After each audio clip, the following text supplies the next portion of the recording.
These community housing buildings in Regent Park are soon going to be replaced with brand new buildings as part of the redevelopment plan that was approved at City Hall just this week.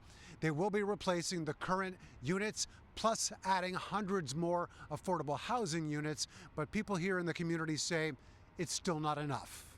I don't think anyone in Regent Park can afford to pay 80% of $3,000 for one bedroom. The distinct red brick three-story walk-ups have been a part of the fabric just east of downtown Toronto since the 1950s. Regent Park has been a place for some of the city's low-income residents to call home.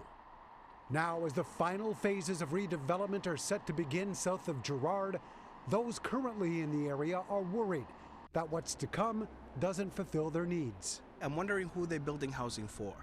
Are they building it for those that are on the 80,000 waiting list for Toronto community housing, or are they building it for folks who have a lot more disposable income and are trying to enter the housing market or are trying to get more affordable rental? Over the last 15 years, Regent Park has already seen plenty of change, with taller residential towers being built with a mix of condos and social housing. The latest plan includes more than a dozen buildings up to 39 stories, set to replace the existing 188 apartments and add more than 600 units to be maintained as social housing for at least 40 years.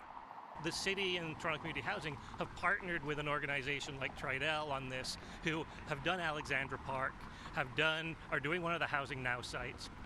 They're people who have experience in real-world understanding of how to make the math work on a site like this in 2023. In other words, costs have gone up since Regent Park started its transformation.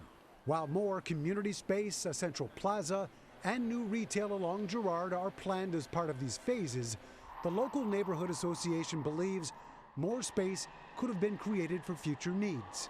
They were also hoping affordable housing in this case could be defined by income rather than below market-based rates. When residents provide feedback, it's important to respond that feedback is going to be incorporated in ways that could be articulated in the application. Did the community get everything they wanted? Probably not. But I worked really hard to make sure that, I really went far and deep in actually making sure that I sat with each individual and each community group to ask them what it is that they want. Tenants living in the buildings now started to receive notification from Toronto Community Housing for relocation last year and have started moving out before demolition begins. Mark McAllister, City News.